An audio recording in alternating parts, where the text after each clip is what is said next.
இங்கே சில ஃப்ரெண்ட்ஸுங்கெல்லாம் சேர்ந்து ஒரு தீவில் மாட்டிக்கிறாங்க. ஆக்சுவலாக அந்த தீவில் பல தீய சக்திகள்லாம் இருக்கும். அதை மீறி அவங்க அங்கேருந்து தப்பிக்கணும். இதுதான் கான்செப்ட்.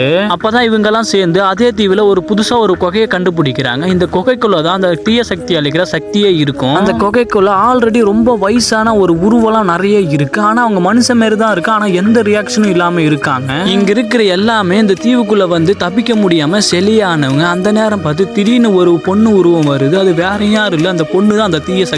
ஆனா அங்க வந்த எல்லாத்தையுமே இந்த பொண்ணு இந்த தீவுக்குள்ள வந்தா உங்களால இங்கிருந்து போக முடியாது அப்படின்னு சொல்லிட்டு ஆப்போசிட்ல ஒரு தீவு இருக்கு, அங்க போனாதான் உங்களால இங்கிருந்து தப்பிக்கிறதுக்கு வழி கிடைக்குன்னு சொல்லுவோம். ஆனா ஆல்ரெடி எல்லாரும் சேர்ந்து அந்த தீய சக்தியை அழிக்கிற பவரை கண்டுபிடிச்சிருவாங்க. ஆனா கடைசியில ஒரு கத்தி மட்டும்தான் தனியா இருக்கும். அந்த கத்தி இந்த பையத்தை வந்து வைக்கலான்னு போவோம் பாருங்க, ஆனா விடாது. இந்த பையனும் எப்படியும் அந்த தீய சக்தி கிட்ட போராடி அந்த கத்தி எடுத்துட்டு போய் சென்டர்ல வைக்கிறான் பாருங்க. அடுத்த செகண்ட் ஒரு பெரிய பவர் கிரியேட் ஆகி அந்த தீய சக்தியெல்லாம் அழிய ஆரம்பிச்சிடும். உடனே அந்த தீவுல சபிக்க எல்லாருமே விடுவிச்சிருவாங்க. அப்புறம் அங்கிருந்து எல்லாருமே தப்பிச்சிருவாங்க.